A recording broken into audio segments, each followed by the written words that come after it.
What's up, guys? It's me, Hub, back here with another build. Well, I guess this is my first build. Welcome to my first ever build for any Warframe. This is a KOUMEI build. Real quick, people don't know how to mod KOUMEI.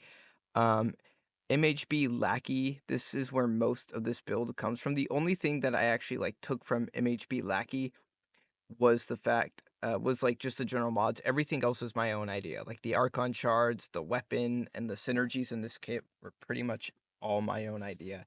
Beyond the base mods for KOUMEI, MHB had no like step in this.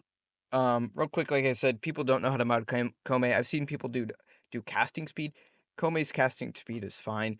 I've seen people do crazy things with 5 yellow Tau Forged Archon shards increased casting speed as well. I've seen people do 245% ability strength. You don't need that. I've seen people do 245% range. You don't need that either. Um, People also say to subsume over her 2 or her 3. Do not subsume over that. Subsume over her 1. Her 1 does everything, or her 4 does everything her 1 does, but far, far better. Right off the bat, you can tell if you've seen MHB's video, there are a few differences between my build and his, and that's just to better synergize with my general setup that I went for with KOUMEI. Now, generally, the mods are the same, but in terms of what I was going for, it is different. So you can see right off the bat,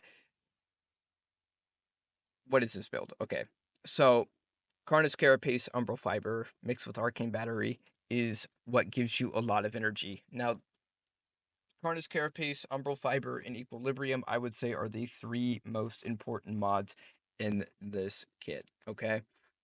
Come back to those in a second. Obviously, Power Drift don't have Prime Sure-Footed yet, so I'm using Power Drift as well.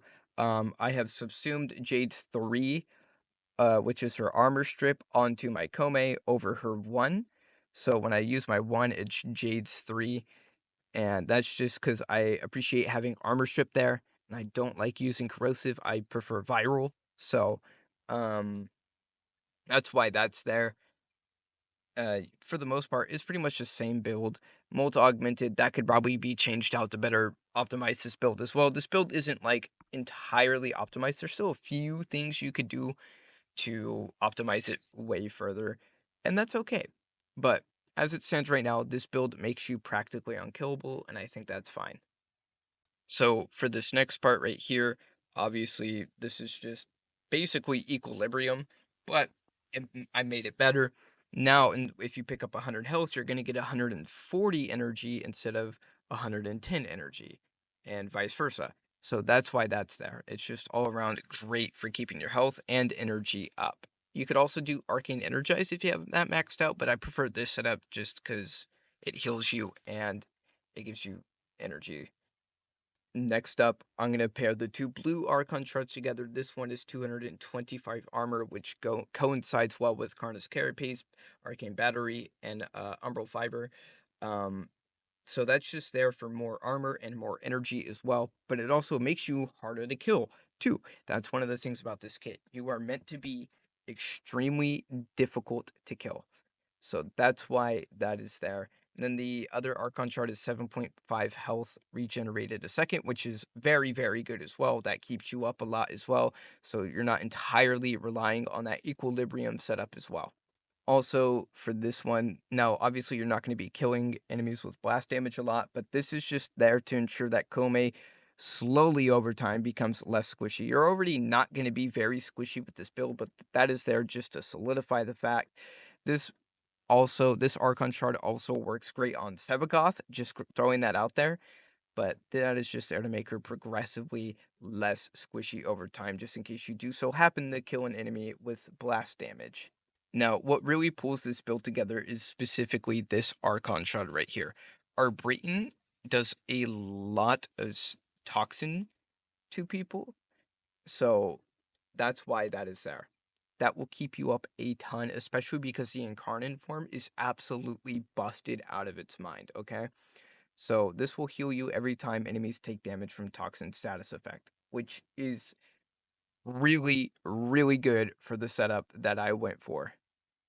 Next up is the Brayton Prime Incarnate. I don't know if I mentioned it was Incarnate. I probably should have mentioned that, and if I didn't, I'm sorry. Just copy the symbols you see here. This isn't really too important for me to explain. Just pause it and copy what you see. Choose the ones that you see, basically. So next up is the actual build for the Brayton. Now, we have all three galvanized mods on here because the galvanized mods are absolutely busted. Specifically, Chamber and Scope are crazy, but with this build as well, galvanized aptitude also just gives you a little bit extra damage. This isn't really meant to be a huge status proc build, okay? That is just there to ensure extra damage. Now, what really pulls this build together is you can see we are doing toxin damage, and this thing applies toxin very, very quickly and very often.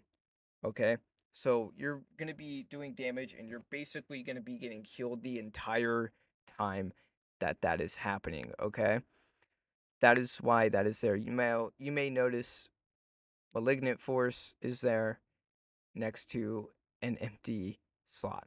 I'm not sure what I want to do with that slot yet, but I'm sure I will figure it out eventually. But as it stands right now, this has been the build I've been running for my Brayton, and then primary merciless as well, just for extra more damage at least. Also, I should say that this Brayton required 3 Forma to do, and KOUMEI required 5. So altogether, this is an 8 Forma build.